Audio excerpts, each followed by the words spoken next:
My name is Liam Hargrove, and I'm the last human lighthouse keeper on the Oregon coast. Everyone else has switched to machines now, but I fought to keep my post here at Cascade Head. I need to stay here, you see. I need to watch the sea. I wasn't always like this, jumping at shadows and checking the tide pools 3 times a day. 3 years ago, I was just a regular fisherman with a crew I trusted like brothers. But then came that night in '76, the night that turned my dark brown hair silver and took my crew away from me. The night that still haunts my dreams. It was supposed to be a normal fishing run. The weather report showed clear skies, and the sea was calm when we set out. I was at the wheel while my 6 crew members were sleeping in the locked cabin below. That's when the storm came out of nowhere. Not a cloud in sight 1 minute, then pure chaos the next. The waves were like nothing I'd ever seen before, glowing with a strange blue light. I tried calling my crew, but no one answered. When I finally got the door open, they were just gone. 6 grown men, vanished from a locked cabin in the middle of the ocean. I lost part of my finger trying to break down that door, but it didn't matter. They were already gone. Nobody believed my story. Mass hallucination, they said, storm madness. But I know what I saw, or rather, what I didn't see. There were no bodies, no signs of struggle, just empty bunks and the sound of the waves. That's why I took this job at the lighthouse. It overlooks the exact stretch of ocean where I lost my crew. From up here, I can see for miles in every direction. I keep detailed notes of everything strange I see, the weird shells that seem to change shape when I'm not looking, the birds that fly in perfect circles, the lights under the water that move against the current. The locals call me the Mad Watchman, but I don't care. They don't see what I see from my perch up here. They don't hear the whispers in the fog or notice how the tides make perfect circles in the sand. They haven't seen what I've seen in my dreams, dreams where I can breathe underwater and hear voices calling from the deep. My lighthouse sits on a cliff that looks like it was carved by angry giants. The waves crash against the rocks day and night, and the wind never stops howling. My small cottage is connected to the lighthouse tower by a stone path that gets scary slippery during storms. The pine trees around here are all bent from the constant wind, making weird shapes against the sky that sometimes look like reaching hands. Every day I follow the same routine. I check the lighthouse equipment, clean the huge glass lens that sends out the warning beam, and write in my logbook. I always carry my voice recorder with me. You never know when you might hear something important. And every evening I sit with my military binoculars and watch the sea, searching for something. I'm not sure what exactly, but I know it's out there. I talk to other lighthouse keepers on my shortwave radio. Some of them have started noticing strange things too, weird patterns in the water, radio signals that shouldn't exist, the feeling of being watched by something in the waves. We've created our own little network, sharing stories and observations that official reports would never mention. The foghorn just started sounding, which means another bank of thick mist is rolling in from the ocean. But there's something odd about this fog. It seems to be moving against the wind, and I swear I can hear whispers in it. Time to grab my recorder and check the tide pools again. They've been acting strange lately, staying full even when the tide goes out, and the water in them is saltier than the ocean itself. I know something big is coming. I can feel it in my bones, in my missing finger that sometimes feels like it's still there, and in the way the lighthouse beam bends towards certain spots in the ocean at night. Whatever took my crew that night wasn't finished. It's still out there watching, waiting, and I'll be here watching right back. It started with the shells. I found them one morning while doing my usual walk along the beach. They looked like regular, spiral shells at first, but something was off about them. When I picked one up to look at it closer, it felt wrong in my hand, too heavy, too smooth. I put it in my pocket to study later, but when I took it out at home, its spiral went the other way. I know that sounds crazy, but I swear it's true. I started collecting these shells, keeping them in a box on my desk. Sometimes at night, I hear them clicking against each other, even when there's no wind to move them. The lighthouse beam was the next thing to change. I've been working with lights all my life, first on fishing boats, then here at the lighthouse. I know how light should behave, but the beam started doing things that just weren't natural. Some nights, instead of shooting straight out over the water like it should, it would bend.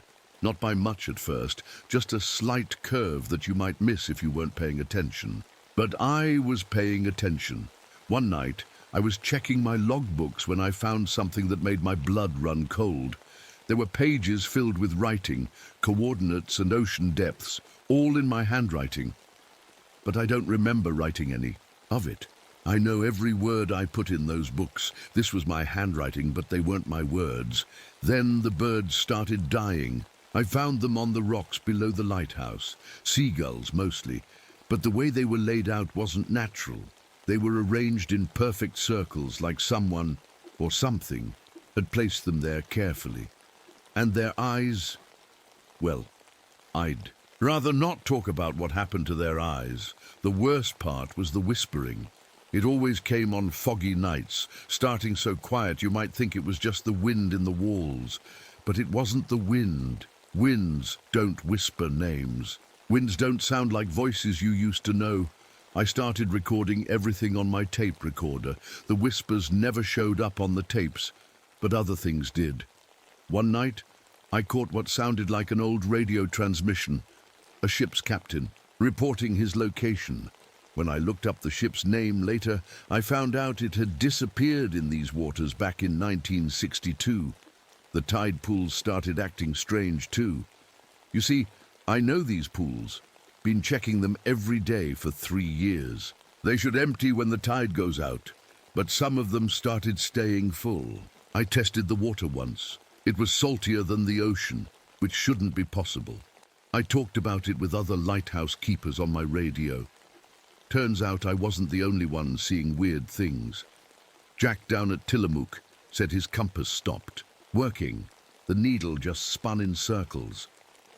Maria at Cape Disappointment told me about strange lights under the water that moved against the current.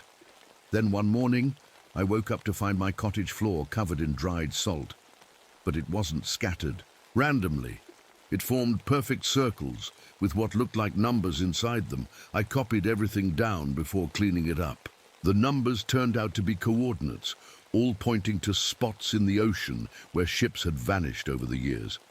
My finger, the one I lost trying to save my crew, started feeling weird too. The stub where the last joint used to be began to itch and tingle. Sometimes when I wake up, it feels longer than it should be. Last week, during a big storm, I saw something that made me question everything I thought I knew about the ocean. I was up in the lighthouse, making sure the beam stayed strong through the storm. That's when I saw them, shapes in the water. They looked almost human, but the way they moved. Nothing human moves like that. They were coming closer to shore, and I knew right then that everything, the shells, the whispers, the salt patterns, it was all leading up to something. Something big was about to happen at my lighthouse, and I was the only one left to face it. The storm that changed everything came 3 nights ago. I knew it wasn't a normal storm the moment it started.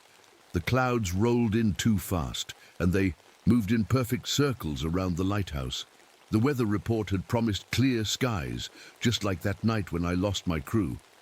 I was in the lighthouse tower, making sure the beams stayed strong. That's when I saw them clearly for the first time. They rose from the waves like people made of water, glowing with a blue-green light. They moved in ways that made my eyes hurt.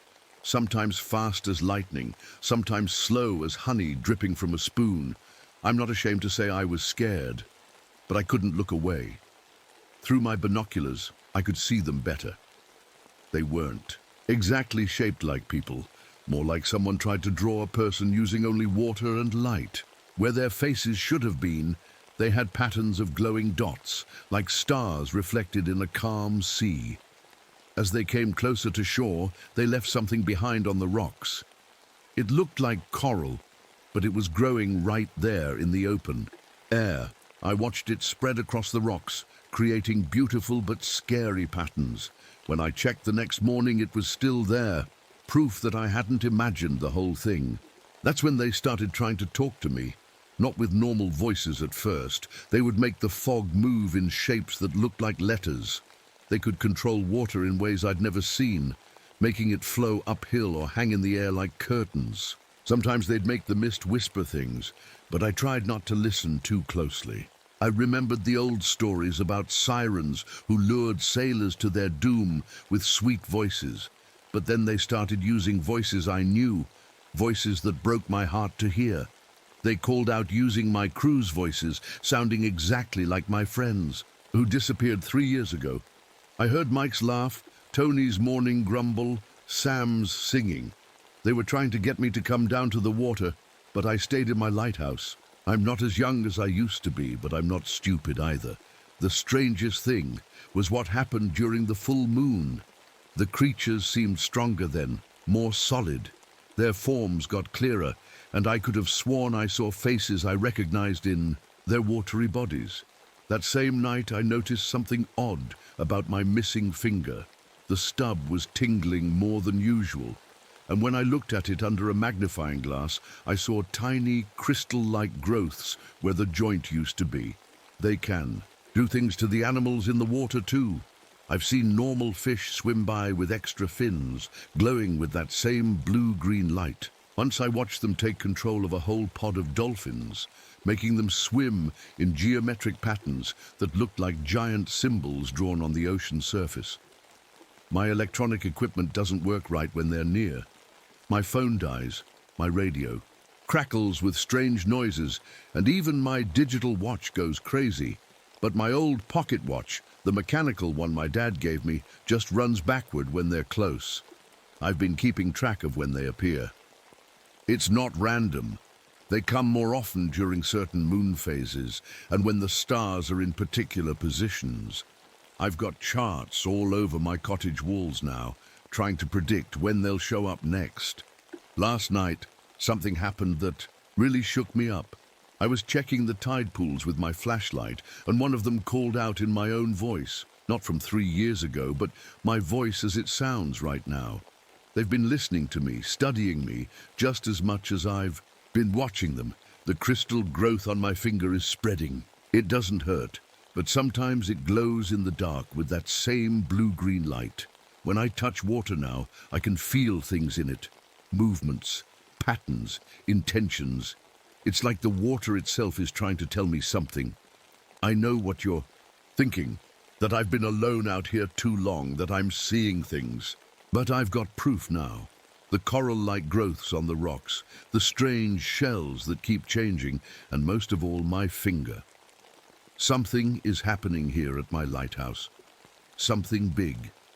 And I have a feeling that Storm 3 nights ago was just the beginning. I knew I had to learn more about what was happening at my lighthouse, so I started digging through old records in the lighthouse library. Most of it was boring stuff. Weather reports, maintenance logs, that kind of thing. But then I found something interesting.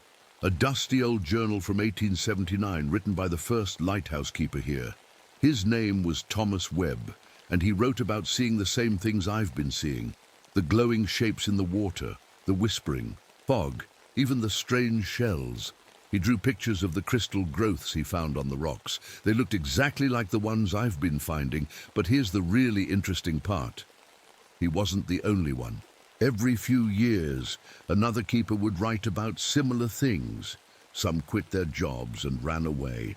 Others disappeared without a trace. And some stayed and learned more. I drove into town to talk to Billy Whitefeather, an old man whose great-grandfather was part of the local tribe. He wasn't surprised by anything I told him.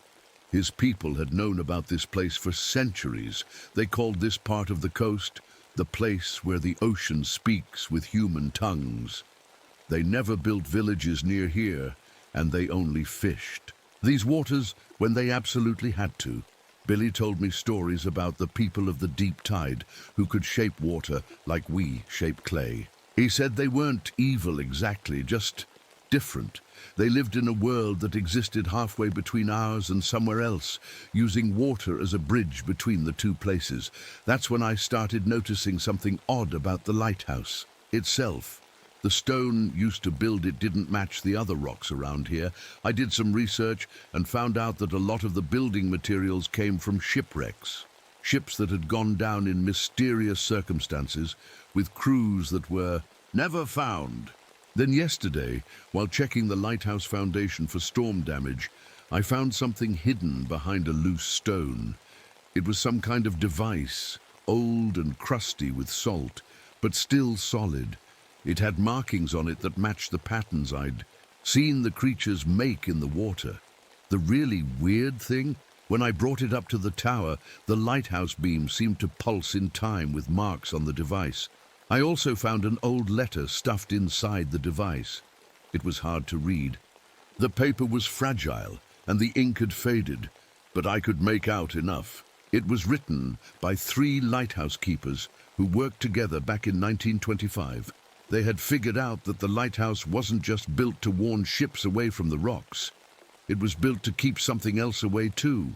The letter explained that the lighthouse beam doesn't just send out normal light.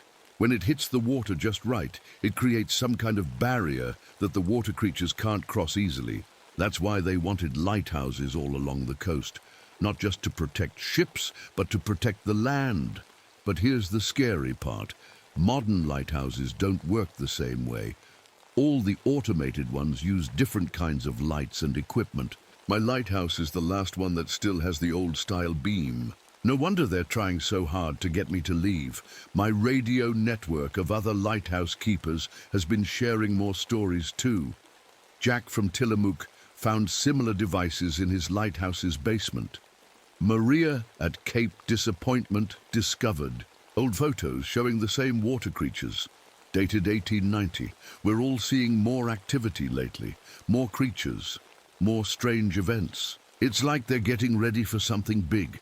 The crystal growth on my finger has spread to my hand now. Sometimes when I touch the old device, both it and my hand glow with that blue-green light. I think the creatures did something to me. That night when my crew vanished, they started changing me, but something interrupted the process. Maybe the sunrise, maybe the lighthouse beam, I don't know. What I do know is that a huge storm is coming. The weather service says it'll be the biggest one in 100 years. But the patterns in my logbooks and star charts show something else. And this isn't just a storm. The creatures are gathering, they're coming. And my lighthouse might be the only thing standing between them and whatever they're planning to do. The storm hit 3 days ago. The Coast Guard ordered everyone to leave the coast, but I stayed. I had to. I knew this wasn't just a normal storm. It was what the creatures had been planning all along. The wind howled louder than I'd ever heard, and waves taller than my lighthouse crashed against the cliffs. But the weird thing was how the rain fell. And straight up from the ocean instead of down from the clouds. That's when I knew for sure that the creatures were controlling the storm. I was in the lighthouse tower, trying to keep the beam going. That old device I'd found was glowing bright, blue-green, just like my hand. Through the windows, I could see them rising from the ocean, hundreds of water creatures, all glowing and moving together like some kind of underwater dance. Then I heard voices calling from outside. Not just any voices, my crew's voices. But this time, they weren't just sounds in the mist. When I looked through my binoculars, I saw them standing on the rocks below. They looked almost human, but their skin rippled like water, and their eyes glowed that same blue-green color. "Come join us, Liam," they called. "We've been waiting for you. Remember how it felt in your dreams? Being able to breathe underwater, living in a world without boundaries? I won't lie. Part of me wanted to go. My whole hand was glowing now, and I could feel the ocean calling to me. But then I remembered what the old lighthouse keepers had written. If these creatures got past the lighthouse, they'd be able to spread everywhere, changing everything they touched. That's when they started climbing the tower. They moved like water flowing uphill, seeping through every crack and gap. I ran to the device and started turning its dials, matching the patterns I'd seen in my logbooks. The lighthouse beam changed color, becoming the same blue-green as the creatures. Something strange happened then. When the beam hit them, the creatures froze, not like ice, more like they couldn't hold their shape. Some of them fell apart into regular water, but they kept coming. My old crew reached the top first. Mike, Tony, Sam. They looked just like they used to, except for their glowing eyes and the way their skin moved like waves. "It doesn't hurt," Mike said, holding out his hand.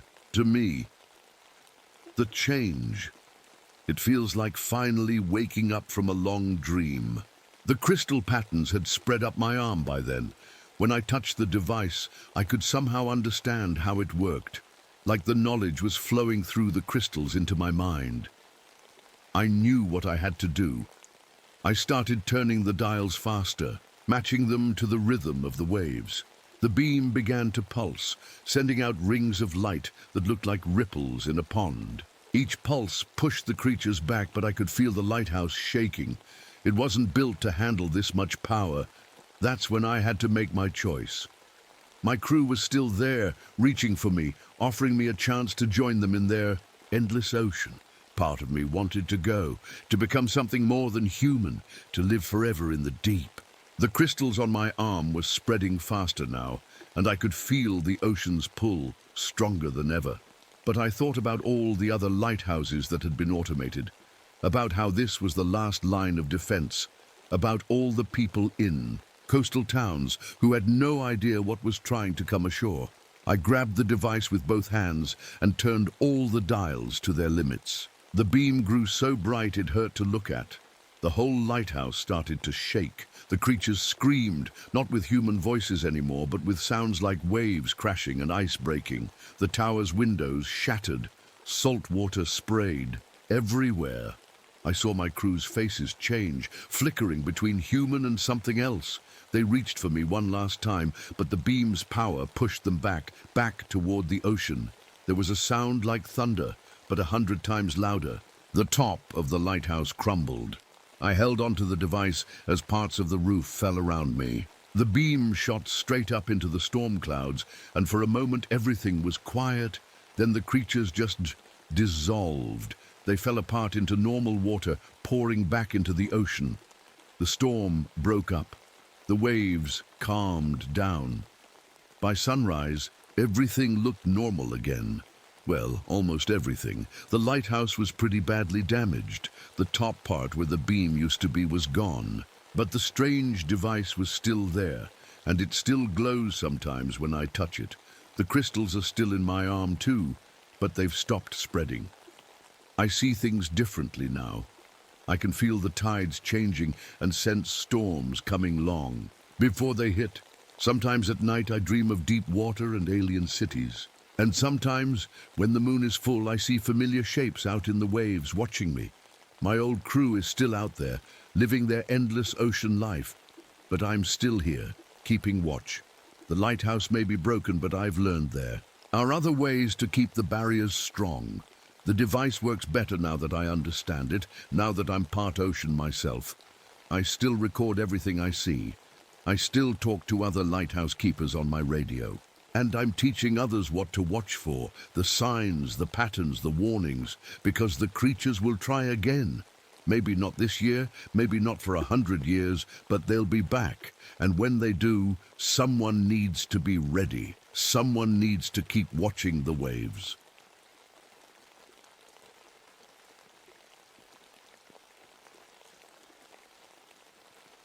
My name is Daniel Weaver, and I'm writing this down because I need someone to know what's happening in Black Hollow. I've been the caretaker of this old mining town for 5 years now, ever since the mine closed down. Most folks think I'm crazy for staying here, and maybe they're right. But I have my reasons. I used to be a mine safety engineer here, back when this place was full of life and the constant rumble of mining equipment. Now, at 53, I walk these empty streets with a limp. a reminder of the day I tried and failed to save my son Tommy and my brother Jack when the mine collapsed in 1950. The same collapse that shut this place down for good. Every morning, I wake up in my small house at the edge of town, one of those identical company houses they built for the miners. The first thing I do is look out my window at the valley. There's always this strange fog hanging over everything, mixed with coal dust that never seems to go away. It's like the town is stuck in a permanent twilight, even in broad daylight. Town isn't much to look at anymore. Just 3 streets of empty houses, all painted the same fading grey colour, all facing the sealed entrance of the mine like they're waiting for something. The old coal processing plant stands like a skeleton against the sky, and the rail depot where we used to load up coal cars is slowly being eaten by rust and wild vines. I keep detailed notes of everything that happens here. Call it habit from my engineering days, or maybe it's just my way of trying to make sense of things. I have special equipment, gas detectors, seismic monitors, all sorts of tools I've modified over the years. Some folks in the nearest town call me the Ghost Watcher. They say it with a mix of pity and respect, but they don't know what I know. Every evening, I sit down to dinner in my kitchen, facing the wall where I've hung photographs of everyone we lost in the mine over the years. Tommy's picture is in the center, right next to Jack's.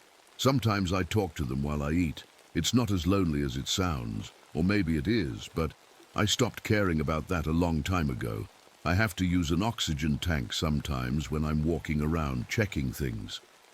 Years of breathing coal dust will do that to you, but I can't stop my daily inspections, especially not now. Not when things have started changing in ways that don't make any sense. It started with the smell. There's always been that sulfur smell. Around here, any mining town has it, but lately it's different. Stronger near the mine entrance, where this black water keeps seeping out. At first I thought it was oil, but it's something else. Something that moves in ways water shouldn't move. And then there are the lights in the forest at night. There, always the same distance away, no matter how far you walk toward them. The old church at the end of town has gotten strange too. When you whisper inside, the sound bounces around for minutes. But if you shout, it's like the sound just disappears into nothing. I know something is wrong here, really wrong, and I think it has to do with what we found in that deep seam back in '50, the one we were never supposed to dig into, the one that took my boy and my brother. This is my story, and I'm writing it down because I don't know how much longer I'll be able to tell it myself. I first noticed something was really wrong during my regular morning check of the mine entrance. I always inspect the heavy steel bolts that keep the mine sealed. It's part of my job. But that morning, something wasn't right. The bolts were loose, even though I had checked them just yesterday. They looked like someone had been unscrewing them, turning them counterclockwise. But that's impossible. Nobody comes up here anymore, and these bolts are so heavy it would take special tools to move them. I tightened them back up and made a note in my logbook. Maybe I was just being paranoid, but I started checking those bolts 3 times a day after that. Then the animals started looking strange. I've lived in these mountains my whole life, and I know what the local wildlife should look like. But the deer I saw in the early morning had antlers that didn't match. One side was bigger than the other, and their eyes were in the wrong places on their heads. I saw birds with extra wings, just little ones growing out of their sides. At first I thought maybe I was seeing things wrong, that my eyes were playing tricks on me. But I took pictures. The photos don't lie. The black water coming from around the mine seal got worse too. One day, I was writing in my logbook when I noticed something out of the corner of my eye. That black liquid was moving up the wall. Up, not down. But when I turned to look at it, directly, it acted normal again, dripping down like water should. I started filming it with my old video camera, and what I caught on tape, well, it made me question everything I knew about how things are supposed to work. My equipment started acting funny too.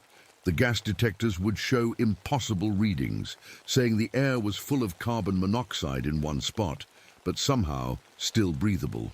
The seismic monitors picked up strange vibrations from deep in the mine, like a heartbeat, but no earthquake could make that kind of regular pattern.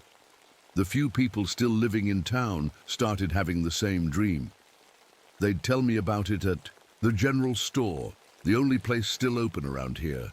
In the dream, they'd be walking through tunnels in the mine, tunnels that went down deeper than any we ever dug. They'd end up in huge caves that weren't on any of our maps, and something was waiting in those caves, something that knew they were dreaming about it. One evening, while going through some old mining records in the company office, I found something that made my blood run cold. It was a journal from 1930, written by one of the first miners here. He wrote about something they called the hunger in the deep seam. The miners refused to work in that part of the mine. The journal said they could hear it moving behind the coalface, waiting. The company sealed up that section and told everyone to forget about it. That's when I started putting the pieces together. The section they sealed in 1930 was the same one we accidentally broke into in 1950, the day of the collapse. The day I lost Tommy and Jack. I tried taking pictures near the mine entrance, thinking maybe I could catch something on film. When I developed them in my makeshift darkroom, I saw shapes in the photos that I hadn't seen with my own eyes. They looked like people, but wrong. Too tall, too thin, with limbs that bent in ways they shouldn't. My watch started acting strange too. Sometimes it would run fast, showing I'd been at the mine entrance for hours when it felt like minutes. Other times, it would barely move at all. I started bringing 2 watches, and they never showed the same time anymore when I was near the seal. Knew I should leave.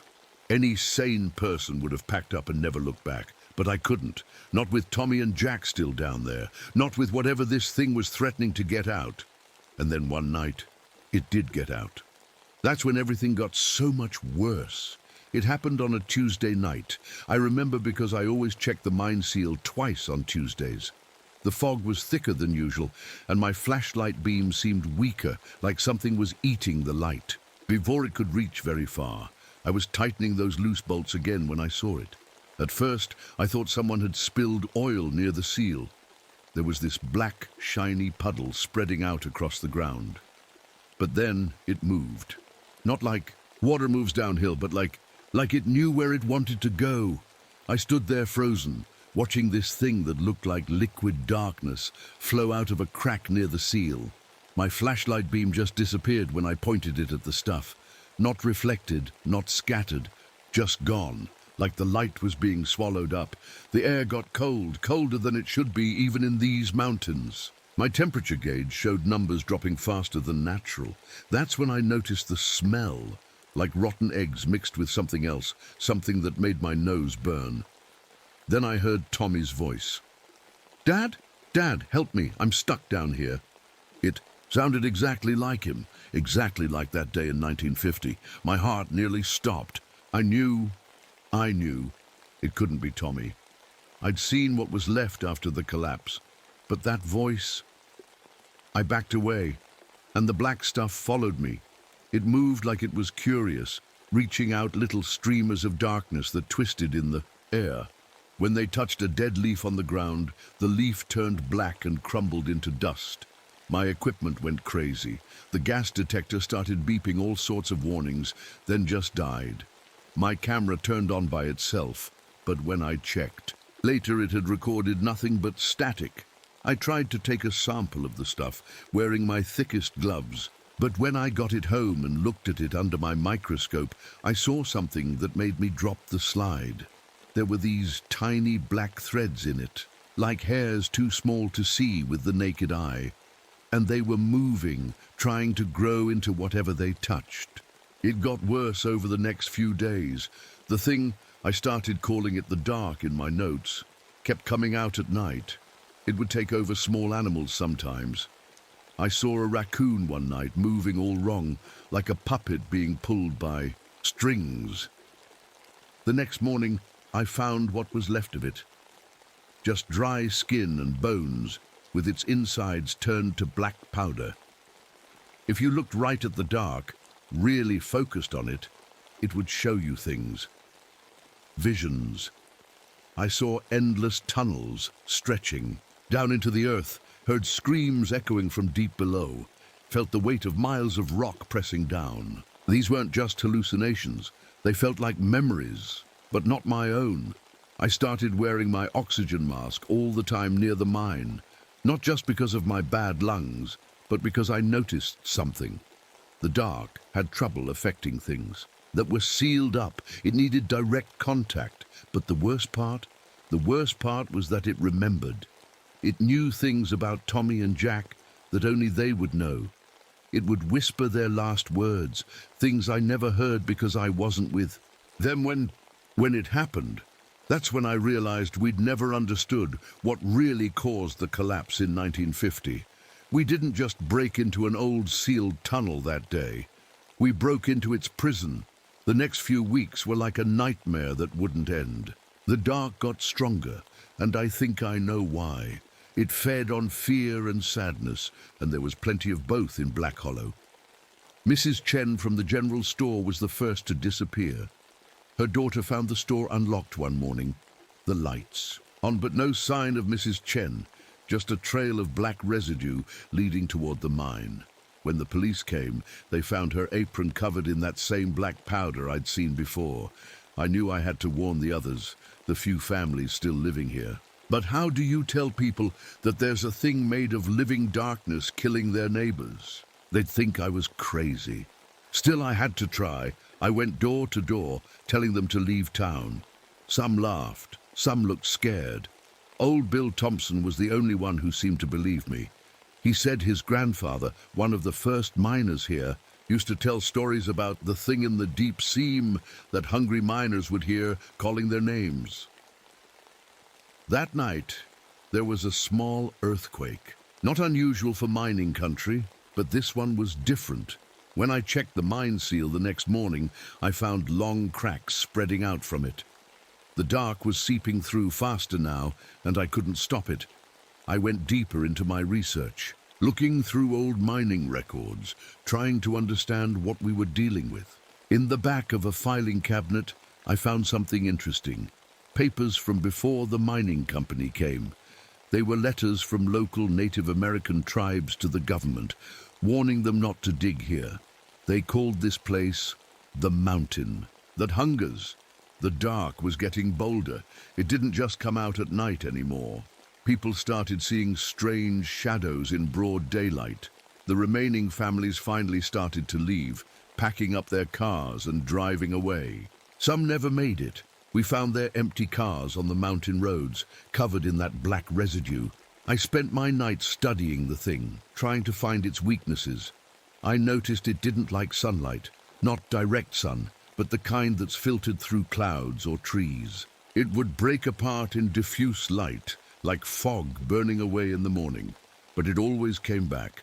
The really scary part was what it did to machines.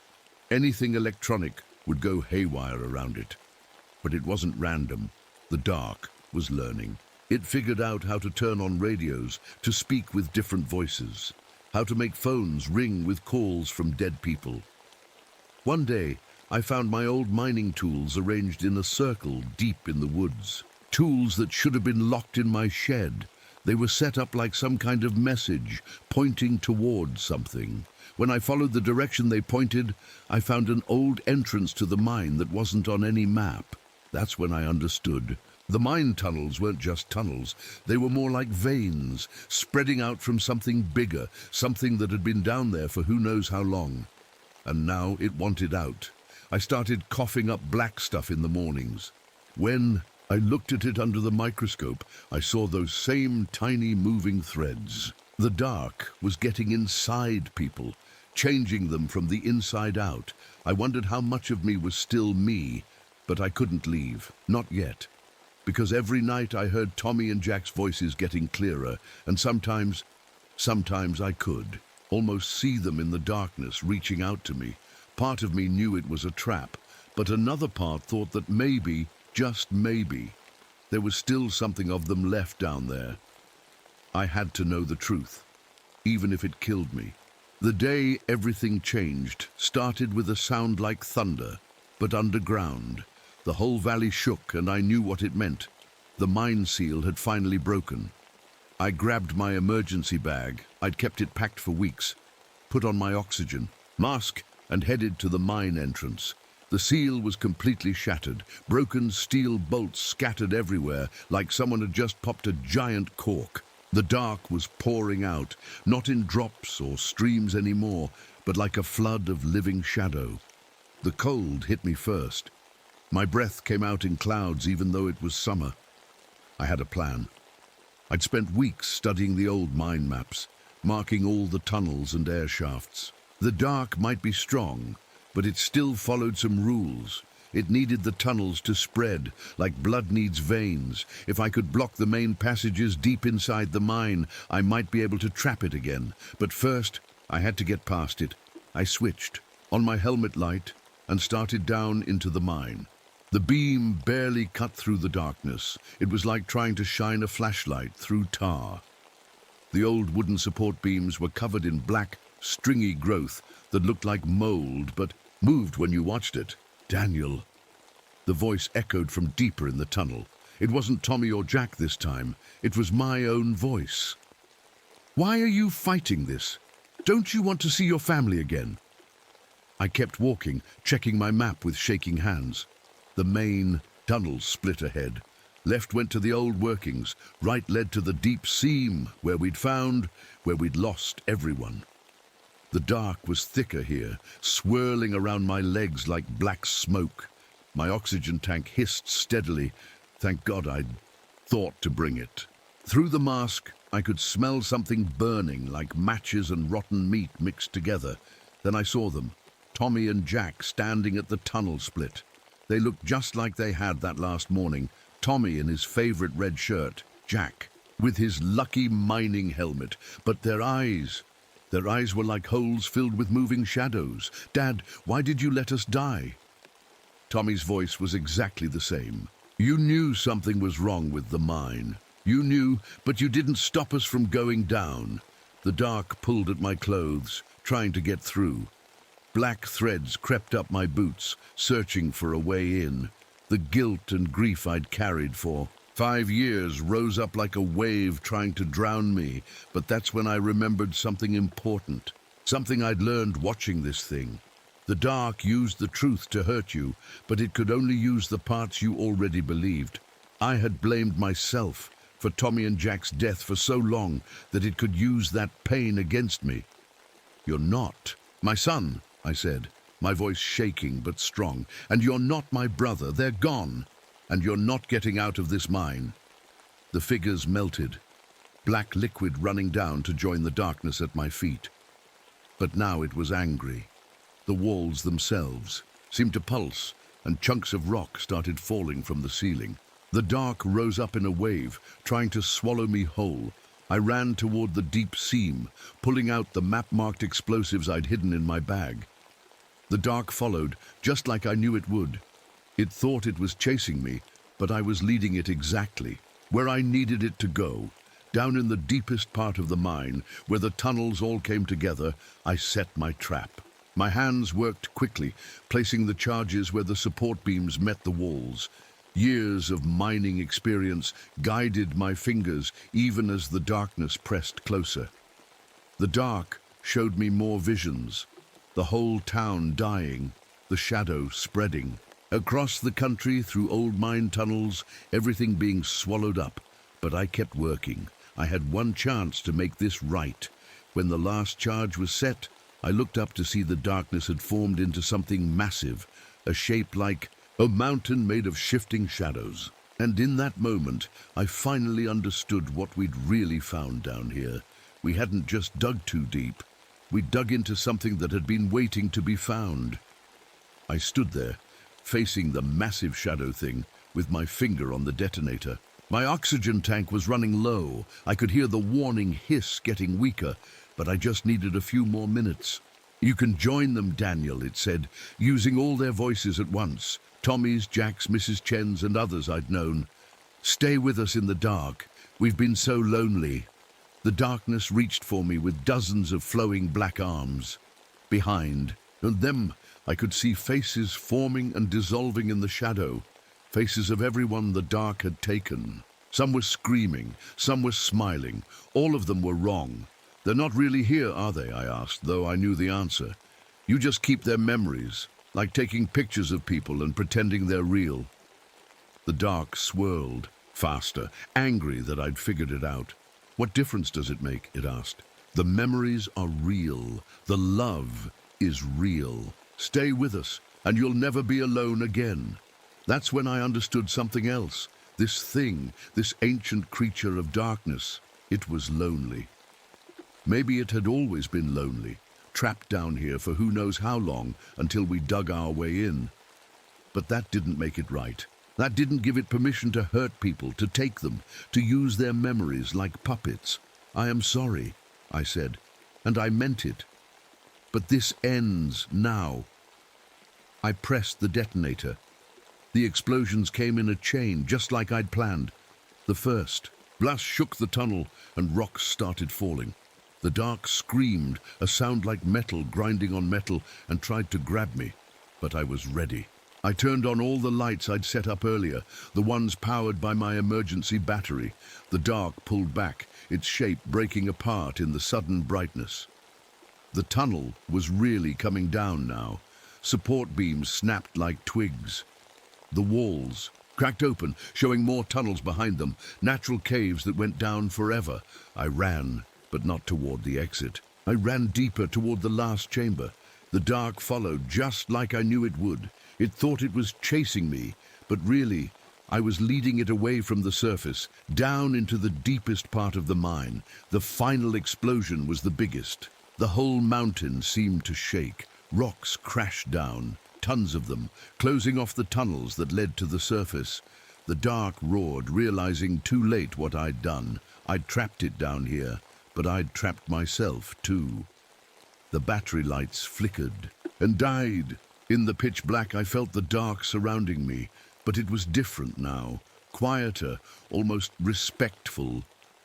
We will be together then, it said, this time in its own voice, a whisper like wind in deep caves. Both of us alone, both of us trapped. No, I said, smiling in the darkness. I'm not alone, I never was. I thought of Tommy and Jack, the real Tommy and Jack, not the dark's copies. I thought of their real smiles, their real voices. The dark could never take those memories from me. I don't know how long I've been down here now. My oxygen ran out. Long ago? The dark is still here, but it's quiet most of the time. Sometimes we talk. Sometimes it shows me things. Other caves, other deep places. I think it's starting to understand what real memories mean. I found an old pencil and some paper in my bag. So I'm writing this all down. Maybe someone will find it someday. Maybe they'll discover this place again, dig a new mine, break through to these deep chambers. If you're reading this, please be careful. The dark is still here, and so am I. We're its guardians now, making sure it never reaches the surface again. But sometimes on quiet nights, if you stand near the sealed mine entrance in Black Hollow, you might hear voices carried on the wind. If you do, don't listen too closely. Don't follow them down into the dark. Just remember us and let us rest.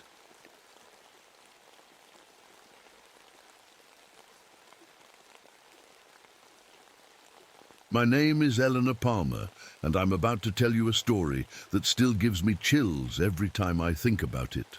It happened during the winter of 1972 in one of the most remote places you can imagine. A tiny research station tucked away in the snowy mountains of Alaska. I'm a wildlife biologist. That means I study animals and how they live in the wild. I've spent years working in the Arctic, where it's so cold that even your breath freezes in midair. The scar on my left cheek? That's from a close call with a polar bear a few years back. I should have died that day, but somehow I didn't. Sometimes I wonder if surviving that encounter was a blessing or a curse, considering what happened later. I came to this research station with 4 other scientists. We were supposed to study why animals in the area were acting strange, changing their usual paths, avoiding certain places. Simple enough, right? But there was another reason I chose this assignment. 2 years ago, I lost 2 of my closest friends during another expedition.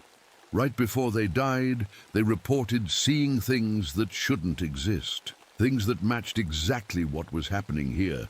Our station wasn't much to look at, just 3 simple buildings connected together and half buried in snow to keep warm. Around us, white stretched as far as you could see, broken only by the dark shape of a frozen lake nearby. The sun barely showed itself for an hour each day, leaving us in an endless twilight where shadows didn't quite behave the way they should. The local native people had warned us about the lake.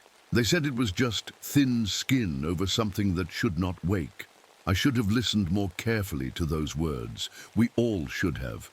That winter changed everything I thought I knew about science, about reality, about what's really out there in the endless white of the Arctic night. This is the story of what we found beneath that ice and why I'm the only one left to tell it. I've spent years trying to make sense of what happened, wondering if I should share this story at all.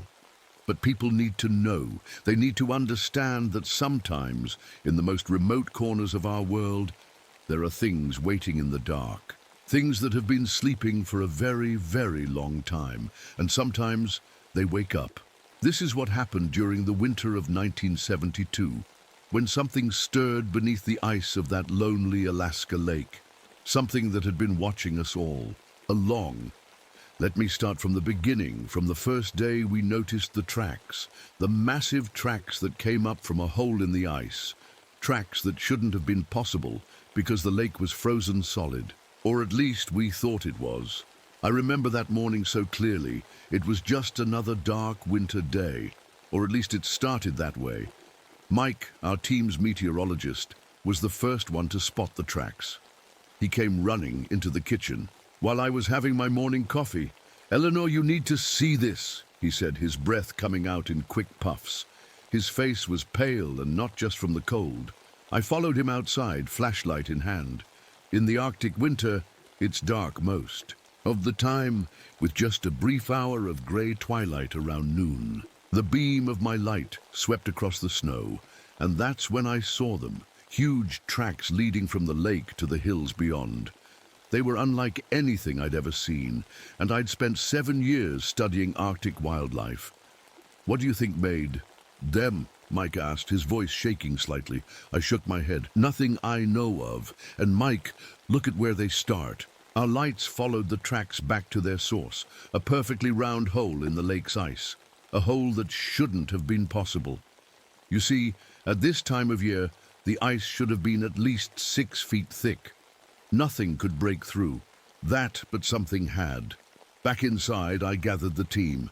Mike, our weather expert, Sarah, who studied ice patterns, Tom, our equipment specialist, and David, who analyzed water samples. They were all experienced scientists, used to the harsh Arctic conditions, but I could see the worry in their eyes. "The dogs won't go near the lake anymore," Sarah mentioned quietly. She was right. Our sled dogs, usually so eager to run, had been acting strange lately. They'd growl and pull away whenever we tried to lead them toward the lake. That evening, as we sat around the dinner table, Tom brought up something else strange. "Has anyone else been having weird dreams?" he asked. "About something watching us from under the ice?" The silence that followed was answer enough. We'd all been having the same dream. I tried to stay rational. That's what scientists do, right? We look for logical explanations, but it was getting harder to ignore the signs. The strange blue glow we sometimes saw beneath the ice at night. The way our equipment kept failing in. Patterns that almost seemed intentional. The odd readings from our temperature sensors, showing spots of warmth in the lake where everything should have been frozen solid. That night, I stayed up late in my small office, reviewing data from our instruments. The numbers didn't make sense. The air samples from near the lake contained gases that shouldn't exist in the Arctic. The ice cores we'd drilled showed perfect spherical bubbles arranged in patterns that looked almost like messages. As I sat there, surrounded by papers and graphs, the lights flickered. Just once, briefly. But in that moment of darkness, I could have sworn I saw a reflection in my window, something moving beneath the lake's surface, something huge. I told myself it was just my imagination. The isolation playing tricks on my mind. The endless dark does that to people up here, but deep down, I knew better. Something was out there. Something was watching us, and it was getting closer. The next morning, we found all our exterior cameras had moved during the night. Every single one was now pointed at our windows, as if something wanted to watch us while we slept. That's when I knew. This wasn't just about studying wildlife anymore. This was about survival. That week, things started getting really strange. It began with the radio. We used it to check in with the main research station every day at noon, our only connection to the outside world. But now, instead of the usual static and voices, we started hearing something else. "Eleanor, you need to hear this." Tom called me over one morning. He turned up the radio's volume, and my blood ran cold. Through the crackling static, we could hear voices. Lots of them speaking different languages. Some sounded old, like recordings from decades ago. I recognized one voice talking about an expedition from 1950, but that expedition had disappeared without a trace. "How is this possible?" Sarah whispered. Nobody had an answer. Later that day, I went to check the ice samples we'd collected from the lake. What I saw made my hands shake. Inside the clear ice, perfectly round bubbles formed patterns, like words in a language I couldn't read. And in some samples, we found tiny pieces of something that looked almost alive, but didn't match any Arctic life form I'd ever studied. David, who kept the most detailed notes of us all, showed me something disturbing that evening. "Look at this," he said, pointing to his journal. I didn't write this part. On the page were descriptions of things that hadn't happened yet. Detailed accounts of events for the next day. When I checked my own journal, I found similar entries. Words I knew I hadn't written, describing things I couldn't possibly have known. The dogs were getting worse too. Our strongest sled dog, Buck, who had never shown fear of anything, now spent his days huddled in the corner of his kennel, shaking. When we tried to take him outside, he'd fight so hard we had to give up. One morning we woke up to find perfect geometric shapes carved into the lake's ice. Circles, triangles, and squares, all connected in patterns that seemed to mean something. The ice was too thick and too cold for these shapes to form naturally. Something had made them. Maybe we should call for an evacuation, Mike suggested during dinner. But we all knew that was impossible. In the Arctic winter, no planes could reach us. We were on our own until spring. That night, the northern lights appeared, but they were different. Instead of their usual dancing waves, they formed rigid geometric patterns, the same patterns we'd seen on the lake. As we watched from the station windows, the lights seemed to pulse in rhythm, like they were trying to communicate. I went to bed that night but couldn't sleep. The wind was making strange noises, not its usual howling, but something that sounded almost like words. I tried to convince myself it was just the wind catching in the station's metal walls, but deep down, I knew better. At exactly 3 a.m., all our equipment turned on at once. Every computer, every radio, every measuring device. They all displayed the same numbers, counting down from 100. We shut everything off, but they kept turning back on. "It's trying to talk to us," Sarah said, her voice barely a whisper. "It's been trying to talk to us all along." She was right. Whatever was out there wasn't just watching anymore.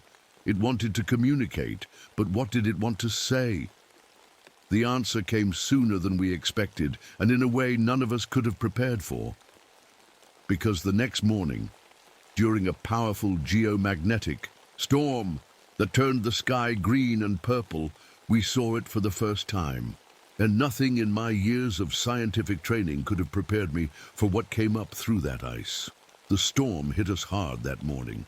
The sky turned in weird mix of green and purple, and our instruments were going crazy. That's when we saw it. I was looking out the window at the lake when something moved under the ice. Not something small, something massive. At first I thought my eyes were playing tricks on me, but then Sarah screamed, "Look, the ice! It's moving!" We all rushed to the windows. Through the swirling snow we could see huge dark shapes pressing up against the underside of the lake ice. They looked like giant tentacles or arms, but they were changing shape as we watched. The ice should have been too thick for us to see anything through it, but somehow these shapes were clear as day. "Everyone seeing this?" I asked, trying to keep my voice steady. They nodded. But here's the strange part. When we compared notes, later we'd all seen it differently. Mike said he saw something like a giant jellyfish. Sarah described it as more like a massive spider. Tom swore it looked like a huge wolf made of ice. But we all agreed on one thing. Whatever it was watching us. I grabbed my camera and started taking pictures, but when we looked at them later, all we could see was empty ice. The thing didn't show up in photos at all. Then it got weirder. The ice around the lake started growing into shapes, like crystal sculptures rising up from the ground. They grew toward our station, forming perfect geometric patterns. The temperature. Readings near these ice formations made no sense. They were way warmer than they should have been. That afternoon, we found something that changed everything. A wolf, perfectly preserved in the ice, like it had been frozen for years. But as we watched, the ice around it started to melt, and the wolf, it moved, just a twitch at first, then more. Within an hour, it was alive, like it had just been sleeping. That shouldn't have been possible. Nothing can survive being frozen solid. The wolf ran away as soon as it could move, but it left behind something strange, a kind of crystalline frost that spread across the snow in patterns. When I looked at it under our microscope, I saw something incredible. The frost wasn't just ice. It contained information, like a book written in a language made of frozen crystals.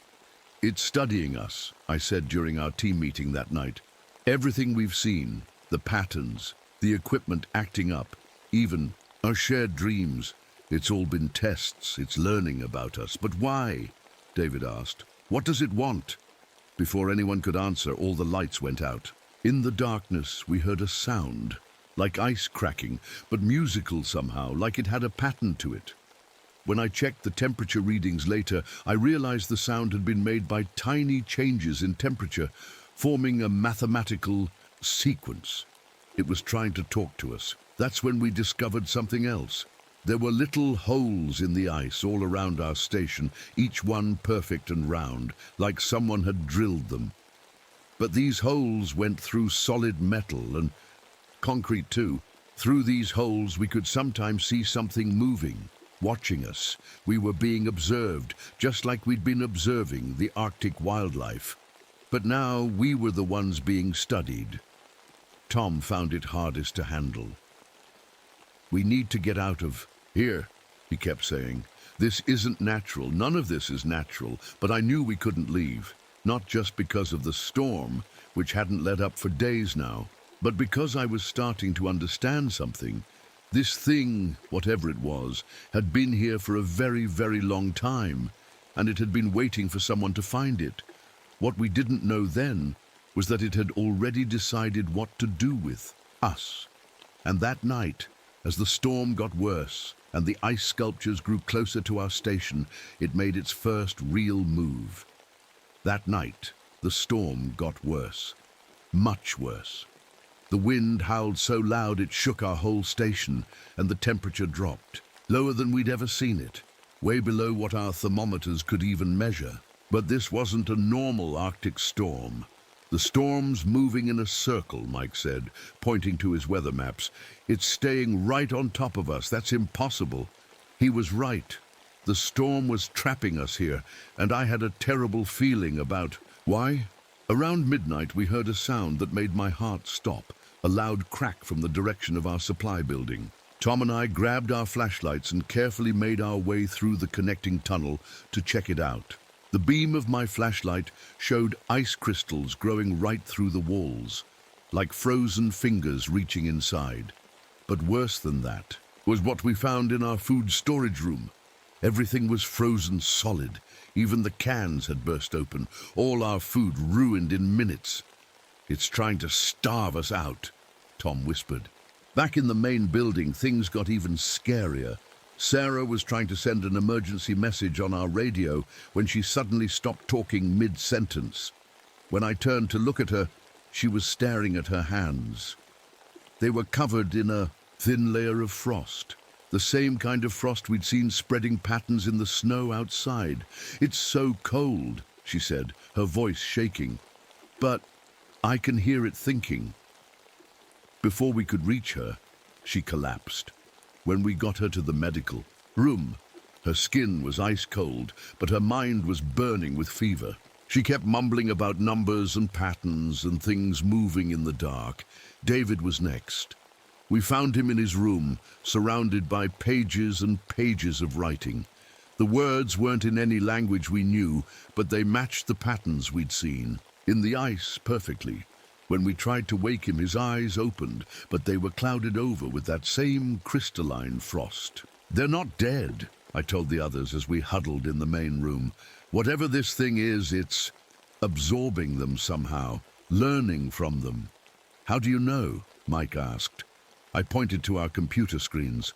They were all showing the same equations and formulas that only Sarah would have known. The thing in the lake was using what it learned from her to communicate. That's when we heard it, a deep rumble from under the station. The whole building shook, and cracks started appearing in the floors. Through the cracks, we could see the same pale blue light we'd noticed in the lake. "It's under us," Tom said, his voice barely a whisper. "It's been under us this whole time." Looking at our station blueprints, I suddenly understood. The research station hadn't been built here by accident. The government knew something was down there. They wanted to study it just like it was now studying us. Mike found some old files hidden in a locked cabinet. They showed other research teams had been here before, decades ago. Teams that had disappeared without a trace. Just like my friends 2 years ago. We were running out of time. The ice was growing thicker around our station, cutting off every escape route. Our equipment was failing, the cold was getting worse, and we could hear something massive moving beneath our feet. But I had noticed something important, something about how the creature reacted to heat. And maybe, just maybe, it was our only chance to survive. I gathered Tom and Mike, the only ones left besides me who could still think clearly. "I have a plan," I said, "but you're not going to like it." Outside, the storm raged on, and through the windows we could see more ice sculptures rising from the ground, surrounding our station like a forest of frozen giants.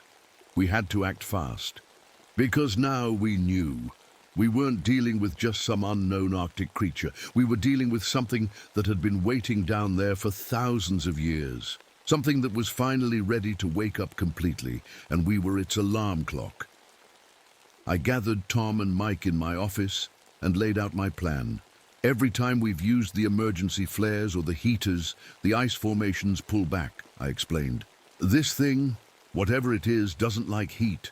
That's its weakness." "But we're almost out of fuel," Mike reminded me, "and the flares won't last long in this storm." "We're not going to use them out there," I said, pointing to my map of the station. "We're going to use them down there." Under our station was a network of maintenance tunnels.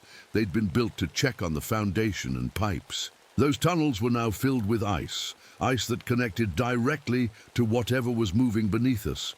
"If we can get enough heat down there," I continued, "maybe we can drive it back. Give us a chance to reach the emergency shelter."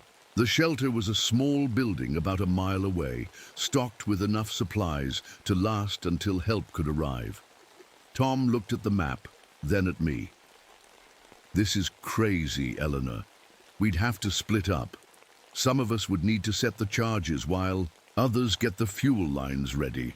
He was right. It was crazy, but it was also our only chance. We spent the next hour gathering everything we could use: emergency flares, heating fuel, and the chemicals from our lab that could burn hot. All the while, we could hear things moving in the walls. The creature was getting closer. "What about Sarah and David?" Mike asked quietly.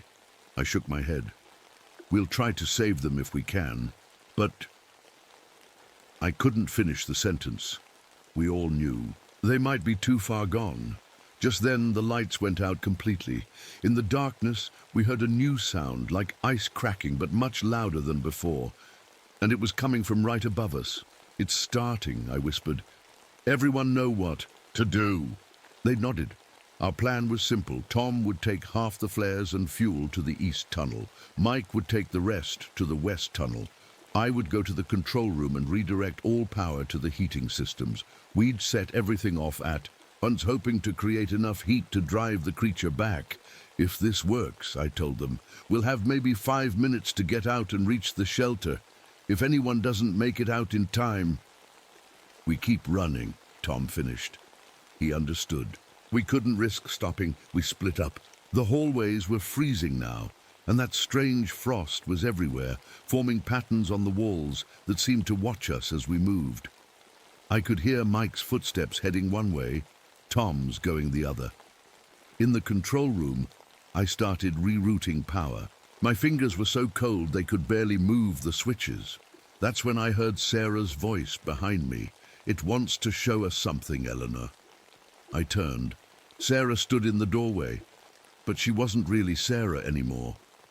Her skin was covered in that crystalline frost, and her eyes were like windows into a frozen ocean.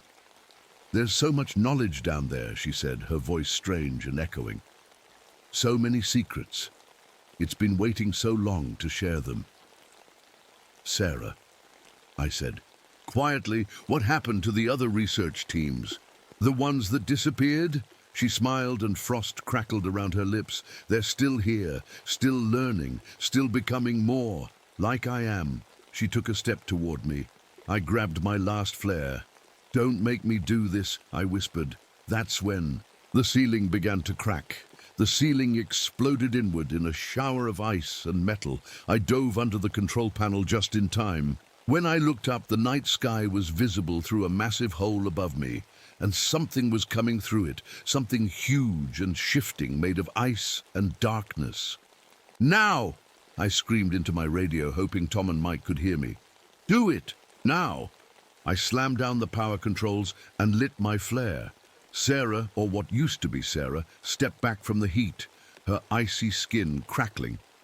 2 explosions rocked the station as Tom and Mike set off their charges in the tunnels. The whole building shook.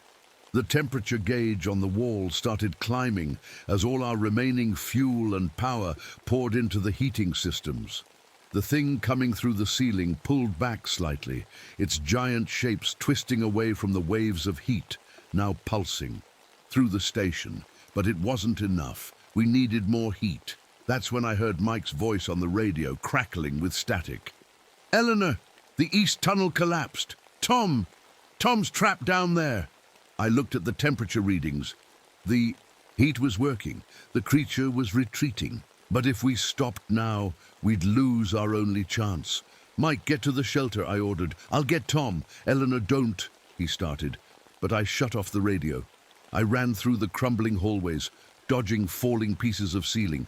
The heat was intense now, melting the ice sculptures that had grown inside the station. Steam filled the air, making it hard to see. I found Tom trapped behind a wall of fallen ice and metal in the east tunnel. He was alive, but his leg was pinned.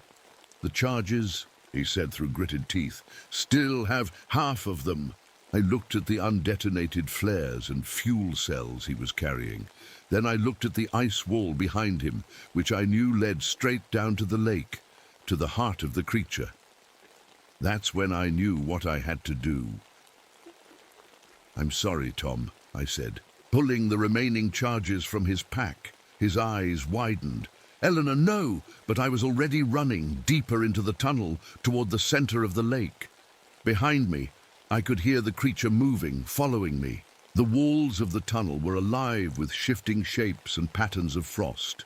I reached the lowest point, right below the center of the lake. The ice here was clear as glass, and through it, I could see something vast moving in the water below, something ancient, something that had been waiting here since before humans walked the earth. I could feel it trying to get into my mind, showing me visions of incredible things. Lost cities under the ice, knowledge from countless civilizations. It had absorbed secrets of the universe itself. For a moment, I almost gave in, almost let it take me, like it had taken Sarah and David. The things we could learn. Then I thought of my friends who had died 2 years ago, of all the other research teams that had disappeared, of Tom, trapped and freezing behind me. You want to study us? I said, lighting the final charges. Study this. The explosion was massive. The heat and shock wave shot straight down into the creature's lair. I felt the ice crack beneath me, felt the cold trying to take me. But more importantly, I felt the creature's surprise, its first experience of real pain in thousands of years. Takei. Last thing I remember was falling, down through breaking ice and freezing water. Above me, I heard the creatures scream, not in my mind this time, but in the air, a sound of ice cracking and ancient things dying. Then everything went dark. I woke up 3 days later in a hospital in Anchorage. They told me Mike had made it to the shelter and called for help as soon as the storm cleared. Search and rescue had found Tom and me in the wreckage of the station. We were barely alive, but we'd survived. The lake is gone now. Whatever was down there retreated deep beneath the earth. Or maybe it died. The government covered everything up, of course. Built a new research station nearby to monitor the area. Sarah and David's bodies were never found. Sometimes I wonder if they're still down there, in the dark and cold. Part of whatever that thing was. I don't work in the Arctic anymore. Can't stand the cold. But sometimes, on winter nights, when frost patterns form on my windows, I think I see familiar shapes in them, mathematical patterns, messages, and I wonder if it's really over, or if somewhere deep under the ice, something is still waiting, still watching, still learning, still hungry to know more about us.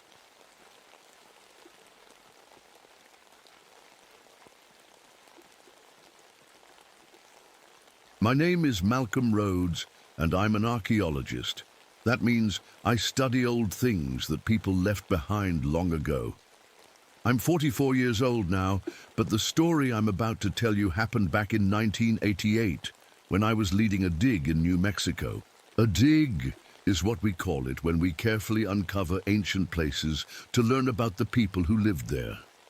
I've always been different from other archaeologists. While they focus on pottery pieces and old tools, I've always believed there was something more to the ancient peoples of the Southwest. Something that other scientists laugh at me for suggesting. But I don't mind. I learned long ago that sometimes the craziest sounding ideas turn out to be true. There's something else that makes me different. I have this birthmark on my right shoulder blade that looks exactly like the spiral symbols the ancient people carved into rocks. The local Native Americans who work with us always give me strange looks when they see it, like they know something about it that I don't. I picked this particular canyon for our dig because I saw some familiar symbols in photos of the area. They matched drawings in my old teacher's journal. Dr. Anderson was his name. He disappeared 10 years ago while exploring a similar site. Nobody ever found him. Sometimes I wonder if he discovered something he wasn't supposed to find. Our camp was simple, but well organized.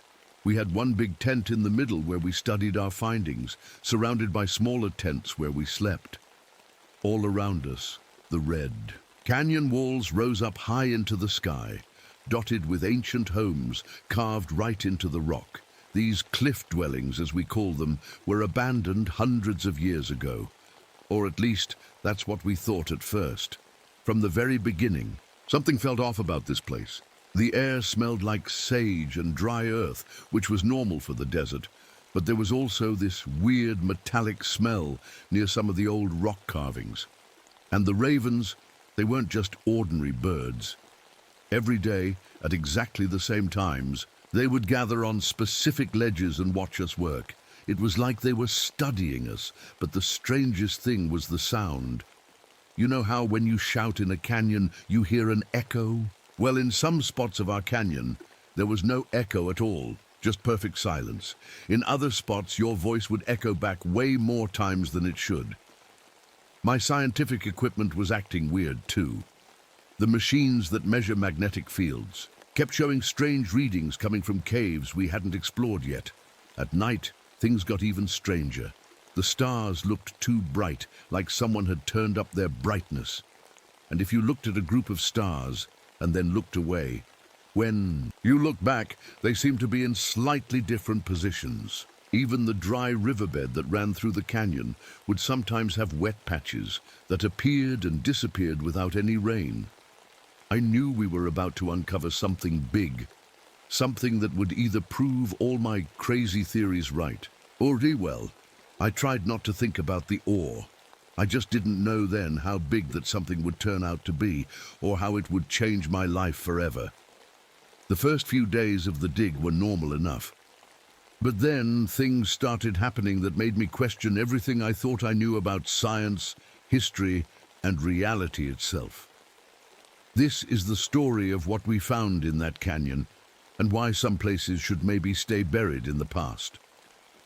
What happened next still gives me nightmares, but I need to tell this story. People need to know the truth about what's really out there, hiding in the ancient places of our world. So let me take you back to that summer of 1988, to a remote canyon in New Mexico, where I learned that some mysteries are better left unsolved. It started with small things that were easy to explain away at first. One morning, I was taking pictures of some rock art.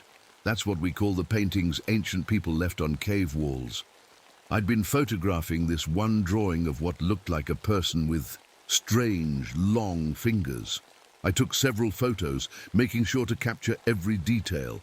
But when I looked at the photos later that night in my tent, something was off. In the first photo, taken at 9 a.m., the figure's hand had 4 fingers. In the photo I took at noon, the same hand had 6 fingers. And in my last photo, taken just before sunset, there were 5 fingers. I checked my camera, thinking maybe it was broken or dirty, but no, the camera was fine. "Hey Sarah," I called, to one of my team members. Sarah was our rock art expert. "Can you come look at something?" Sarah came into my tent and looked at the photos spread out on my desk. Her face got serious. "That's not possible," she said quietly. "Rock art doesn't just change like that." But it had changed, and that was just the beginning. The next day, we found something even stranger.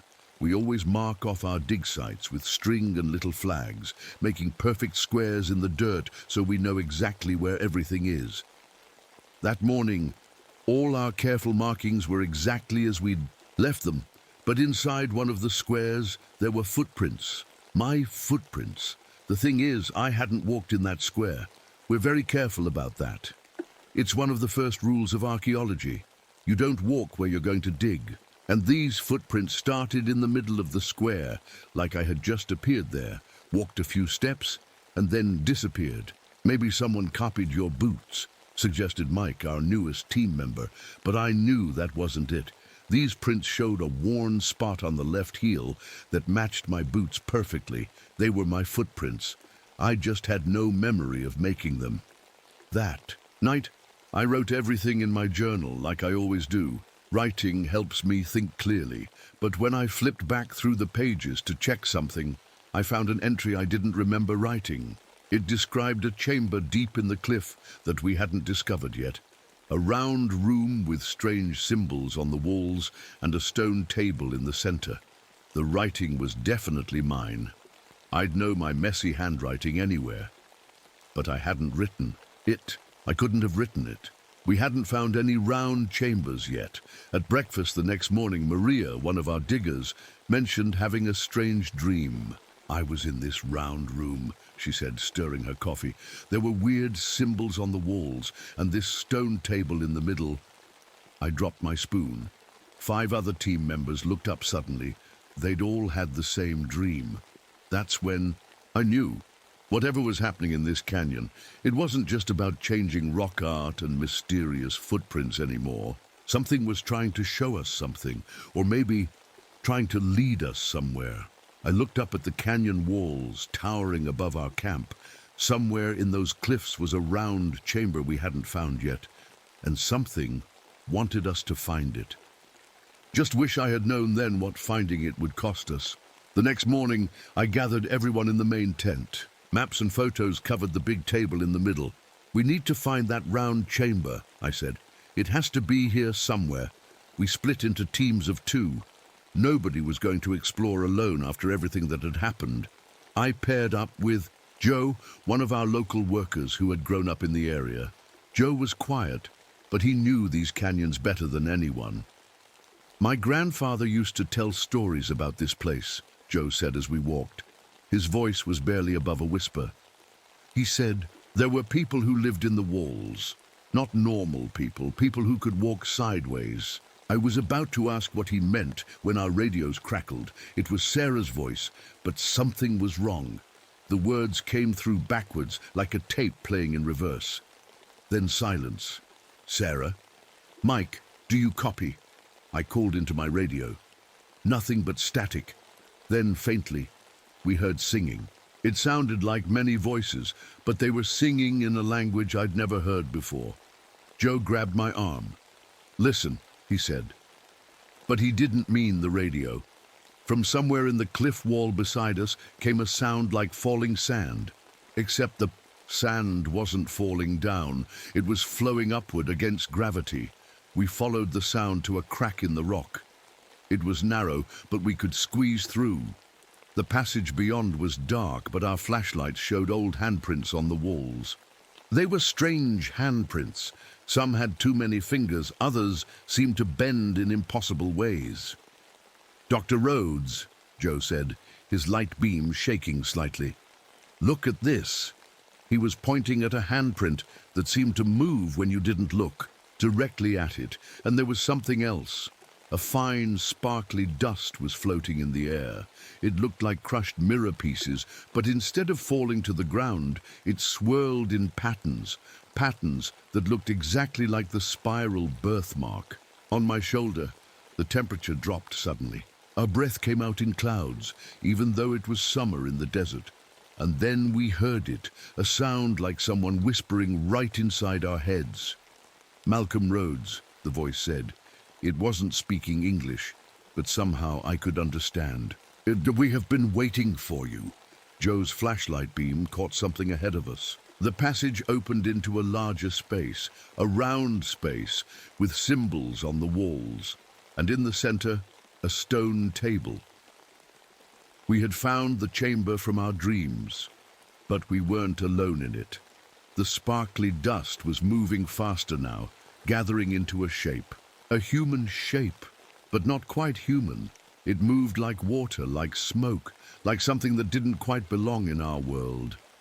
And it was reaching for us with hands that had too many fingers. That's when the screaming started. The scream came from somewhere above us. It was Sarah's voice. Joe and I looked at each other and ran back the way we came, leaving the strange dust person behind. Finding our team was more important than any discovery. We found Sarah and Mike near one of the higher caves. They were staring at a wall, their faces white as paper. When I touched Sarah's shoulder, she jumped. It took her, Sarah whispered. It took Maria. What do you mean, took her? I asked, but I felt cold inside. I already knew something terrible had happened. Mike pointed at the wall with a shaking hand. We were documenting the cave paintings. Maria was right here next, to me. Then the wall, it turned soft like water. These hands came out, too many hands, and they just pulled her in. The rock went solid again. She's gone. I pressed my hand against the wall. It was hard as rock should be, but it felt wrong somehow, like it was humming very quietly. "We have to get out of here," Joe said. "My grandfather warned me about this. The sideways people, they take you to their world, a world that exists next to ours, but wrong." I shook my head. "We can't leave. They have Maria." And maybe, I thought, they had Dr. Anderson too. Maybe this was what happened to him all. Those years ago, that's when we heard Maria's voice. It was coming from inside the wall. "Malcolm," she called. "Malcolm, you need to see this. It's beautiful here. Everything makes sense here. Come see." But something was wrong with her voice. It sounded hollow, like an echo of an echo, and there was another voice behind hers, speaking in that strange language I somehow understood. "Your kind are so linear," it said. "You can only see forward. And back, up and down. We see sideways, through, between. We can show you everything." The sparkly dust was back, floating around us in complicated patterns. And now I could see shapes in the dust, images of things I'd wondered about my whole life, ancient mysteries, lost civilizations, the truth about everything. "Don't look at it," Joe shouted. "That's how they get you." But I couldn't help it. In those swirling patterns, I saw Dr. Anderson. He was reaching out to me, smiling, beckoning me to follow. Behind him was a world of incredible things. Impossible things that somehow made perfect sense. My birthmark started to burn. The spiral. Patterns seemed to be moving on my skin, matching the dust patterns in the air. The wall in front of me began to ripple like water. "Malcolm, please," Sarah grabbed my arm. "We need you here, in this world." I looked at my team, what was left of them. Sarah, Mike, and Joe were real, solid. Their fear was real. The beautiful patterns were trying to make me forget something important, trying to make me forget that Maria was missing, that Dr. Anderson had disappeared, that something terrible was happening. The humming from the walls got louder. The dust patterns spun faster. And then we heard a sound that made our hearts stop. The sound of every radio in camp turning on at once, playing that backwards singing at full volume. Something was coming. And it was coming for all of us. Everything happened at once. The walls started moving like waves in a pond. The sparkly dust swirled into a tornado around us. And through it all I could hear Maria and Dr. Anderson calling my name, their voices mixing together with that strange backward singing. "The tent!" Sarah shouted over the noise. "We need to get back to the main tent." She was right.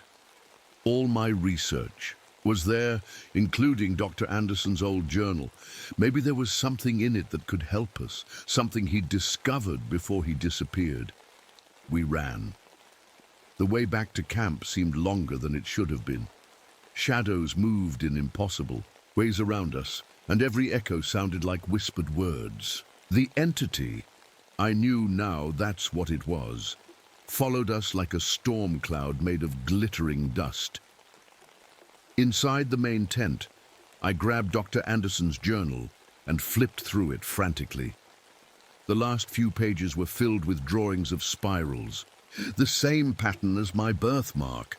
Below them was a note I'd never been able to understand before. The spiral is a door, but it's also a lock. Suddenly, my birthmark felt like it was on fire. The dust creature poured into the tent, forming into a shape that looked almost human. But where its face should have been, there was only a spiral of darkness. "You wear our sign," it said in that voice that spoke directly into my mind. "You belong with us, in our world, where time moves sideways and knowledge has no end." Behind it, I could see everything. All the answers I'd spent my life searching for. The truth about the ancient peoples who'd lived here. What really happened to lost civilizations. Everything I'd ever wanted to know. "Malcolm," it was Joe's voice, steady and clear. "Remember what happened to Maria? Remember Dr. Anderson?" The entity turned its spiral face toward Joe. "They are here. They are part of us now. Learning, growing, becoming more than human." That's when I saw them, faces in the swirling dust, hundreds of faces. Some I recognized from old photos of people who disappeared in this canyon over the years. And among them, Maria and Dr. Anderson. They were smiling, but their eyes were empty. "Join us," the entity said. "Share your mind with ours. Add your knowledge to our own." I looked down at my hands. The sparkly dust was starting to settle on my skin, making it ripple like the walls. It didn't hurt, it felt interesting, like I was starting to understand things I'd never understood before. But then I heard Sarah crying softly behind me. I turned and saw her, Mike and Joe, backed against the tent wall. They were my friends, my team, real people who trusted me to keep them safe. That's when I understood what Dr. Anderson's last note really meant. I touched my birthmark. "You're right," I told the entity. "The spiral is a door." It moved closer, reaching for me with its too many hands. "But it's also a lock," I finished, and then I did something that changed everything forever.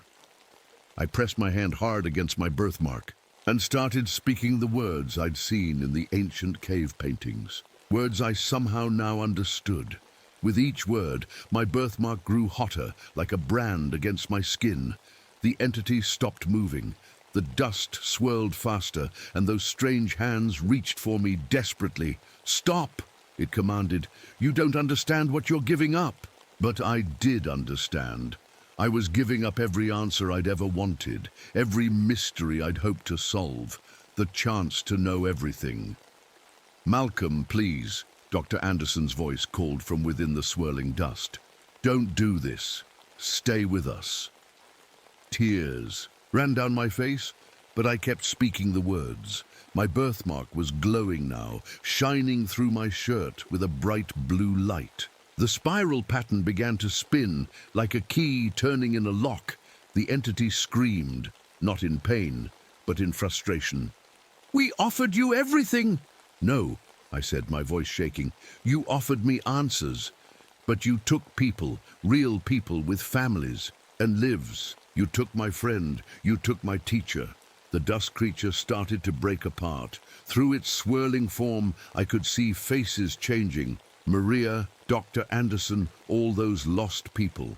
Their empty smiles turned to looks of surprise, like they were waking up from a long dream. "The spiral isn't just your sign," I told the entity. "It's a way to close the door between our worlds. That's what the ancient people discovered. That's why they left these canyons. They learned how to lock you away." The entity's many hands reached for me one last time. "You could have been so much more." "I am exactly what I need to be," I said, and spoke the final word. My birthmark flared, with light so bright it filled the whole tent. The entity's form collapsed in on itself like water down a drain. The faces in the dust cried out, and then they were gone. The walls stopped moving, the humming stopped, the air cleared, and in the sudden quiet, Maria fell from the rock wall. Behind us, gasping for air, we ran to her. She was cold and confused, but alive. She couldn't remember anything about where she'd been. Maybe that was for the best. "What about the others?" Sarah asked quietly. "Dr. Anderson?" I shook my head. "They were gone too long. Maria we could save because it had only been a few hours. The others, they weren't really there anymore. What we saw were just memories of them, being used to trick us." We got Maria wrapped in blankets and called for a rescue helicopter. As we waited, I looked at my shoulder. The spiral birthmark was gone, leaving only a faint scar. The lock was closed, but something inside me had changed. I could still feel echoes of that other world, like a song heard from very far away. And sometimes when I look at ancient cave paintings or study mysterious ruins, I can almost understand, but that's not the end of the story. That was 37 years ago. The government closed off the canyon, putting up signs that say it's not safe because of falling rocks. But I know the real reason. Some places need to stay closed. I still work as an archaeologist, but I'm more careful now. I started a special group that watches for signs, the kind of signs I saw in that canyon. Strange markings, weird sounds, places where the walls don't seem quite solid. My hair is grey now, and my joints creak when I climb around old ruins. But I've never forgotten what happened in that canyon. How could I? The memories are as clear as if it happened yesterday. Sarah still calls me sometimes. She's teaching at a university now. Mike opened a bookstore in Colorado. Joe went back to his reservation and became an elder, teaching young people the old stories. And Maria moved to Hawaii, as far from the desert as she could get. She says she still has strange dreams, but she can never quite remember them when she wakes up. Last week, something happened that made me realize why I'm telling this story now. I was at a dig site in Arizona, teaching some new students. One of them, a young woman named Lisa, asked to talk to me privately. "Dr. Rhodes," she said, rolling up her sleeve, "I need to show you something." There on her shoulder was a spiral birthmark, exactly like mine used to be. I looked up at the canyon, walls around us, remembering that voice from long ago. We see sideways, through, between. Maybe the entity was right about one thing. There are always more doors, but now at least there are also people who know how to close them. So if you're ever out in the desert and you see strange dust that moves against the wind, or hear singing that sounds like it's playing backwards, or find walls that don't feel quite solid, remember my story, and remember that sometimes the bravest thing you can do is walk away from the answers you've always wanted, because some doors are meant to stay locked.